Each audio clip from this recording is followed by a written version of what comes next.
All right, it is fight night time once again at the UFC Apex. Me and Brantendo will not be there this time, but still there's a stacked fight card. As always, week in, week out, the UFC continue to do it.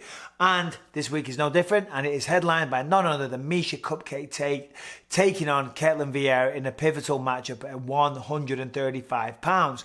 Now, Miesha Tate, she was out for a long time. She retired, I believe, in 2016, UFC 205, Madison Square Garden. She was fighting Rocky Raquel Pennington, didn't go away, and she said that night, I'm done, I'm burned out, I'm over this, I couldn't give a shit, I've been the champion, I've been around the sport forever.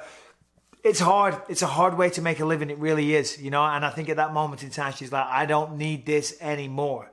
But she took some time out, she went away, she still worked in the sport, you know, she was still very much involved with ONE FC. She lived out in Singapore for a while, you know, so she never really left the sport. And then since then she had a child as well, and so now she's a mother, and she still has the thirst and the desire to compete in the octagon. So she came back, right?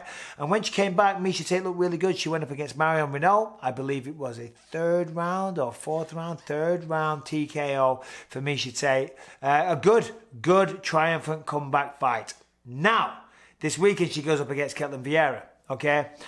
Miesha Tate coming into this one, putting a little bit of pressure on herself. She says, Miesha feels that if she can be victorious in this fight, then she gets to fight Amanda Nunes next. Because Amanda Nunes was the one to beat Miesha and take that belt, okay? And because Miesha's, you know, she's been around the sport forever. She's definitely a legendary female fighter. She feels with her resume, with her credentials, with the star power that she has, going on a 2-fight win streak may get her that title fight. I don't know if I agree about that, you know. I don't know if I agree. 5 years away from the sport, you come back, you beat Marion Renault in her last fight. I'm not talking shit about Miesha. She's incredible. She's great. I'm a big fan, but I don't know if I agree. But here's what she said. She said, I think for sure a dominant win puts me in the top 5, and I understand it could definitely put me in the #1 contender conversation. I think it depends on performance. With a really dominant win, it could make me the next #1 contender because the division has been ran for so long by Amanda. Since I left, she's the one that took the belt from me, and she's fought everyone else that has a strong case right now. I'd be on a 2-fight win streak. I'm not really sure who has a stronger case if I get a good solid win this weekend over Ketlen. And you know what? You know, she brings up some fair points, to be honest. You know, Amanda Nunes is kind of lapping everybody. She is going around in circles, kind of like we're seeing with Kamaru Usman, you know, and they're talking about him going up to different weight classes. Of course, Amanda Nunes already is the female GOAT. She's the 45 champ, she's the 35 champ. And she's defending both. That's what really sets Amanda Nunes apart from all the other double champs that we had. You know, they don't defend both of those belts. What Amanda Nunes is doing is absolutely phenomenal. Now, Yana Kunitskaya was the last person to beat Ketlen Vieira, okay? What is the relevance of me saying that? Well, Yana Kunitskaya is a Russian kickboxer. Yana Kunitskaya can grapple a little bit.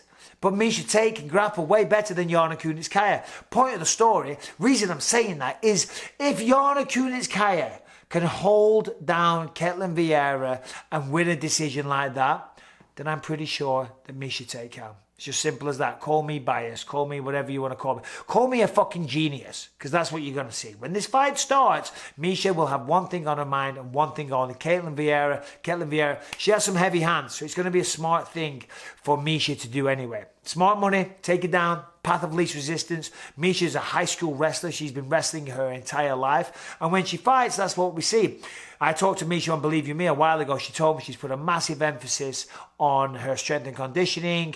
She feels like a better athlete. Way back when she was competing in her prime, when she was the champion, she feels like a better athlete now. But the wrestling, you know, that's always been her bread and butter. So I think Miesha Tate will win this weekend. She'll go out there probably, out-wrestle Ketlen Vieira, and she'll get a win. She'll be in a 2-fight win streak.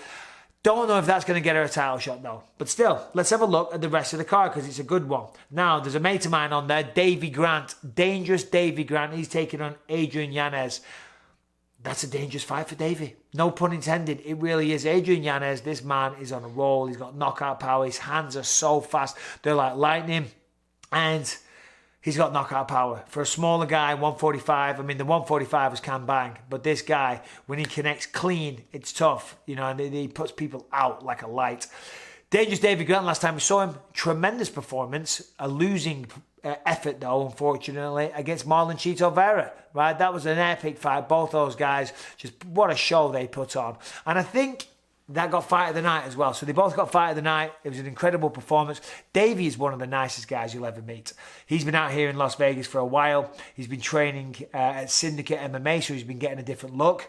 See, when we're commentating at the Apex and when we're doing any work right now with the UFC throughout, the pandemic, which is still going on, the UFC have a number of hotels which they've bought out completely.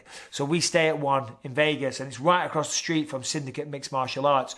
And there's a little all-you-can-eat sushi gaff there that I like to go and eat there. There's a little Thai restaurant. There's a nice little restaurant selection. There's also Syndicate Mixed Martial Arts. Reason I'm telling you is that when I'm done commentating, a lot of the time I'll go into the sushi spot, and who do I see? There he is, Dangerous Davey Grant, sitting there by himself, the biggest smile on your face that you've ever seen of somebody sitting there by himself, maybe looking like a bit of a mental person, but the man can fight, and he's a great guy. He's an old friend of mine, and I wish you nothing but success in that fight, Davey.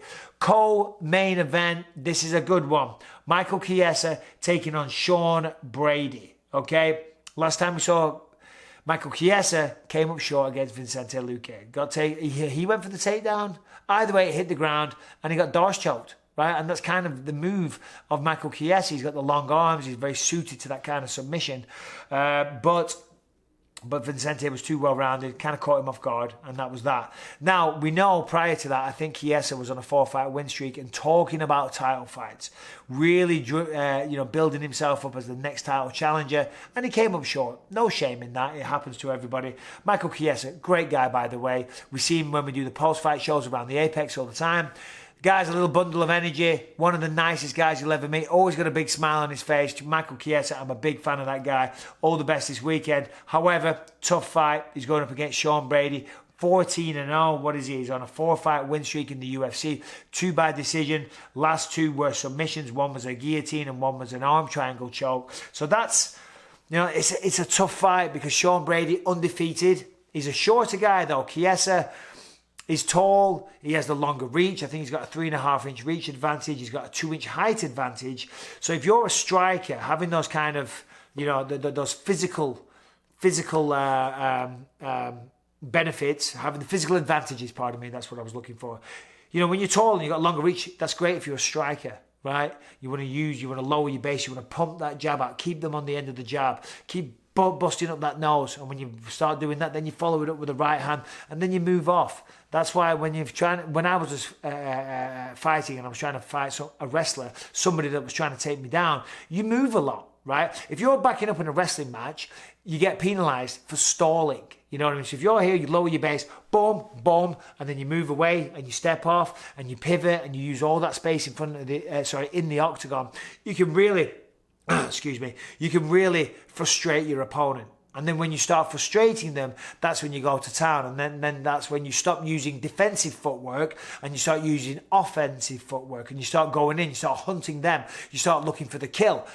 That's not how Michael Chiesa fights, though. Michael Chiesa is a grappler. Of course, the guy can punch, and I'm sure he works on his striking fundamentals as well, and I'm sure he can kick and knee and all that good stuff. But generally, when you look at Michael Chiesa, the way that he approaches a fight is to get hold of them, drag them down to the canvas, and then look to choke them out. Now, that's going to be tough to do against Sean Brady. Sean Brady, as I say, 14-0, coming off of that beautiful arm triangle of Jake Matthews. Solid opponent. Before that, it was Christian Aguilera. That's a guy that I know who also has decent grappling.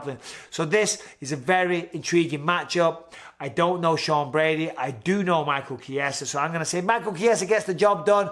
I hope I'm correct. I hope I'm right. I don't know. Let's just have a look at the rest of the fight card real quick, see if there's anything else.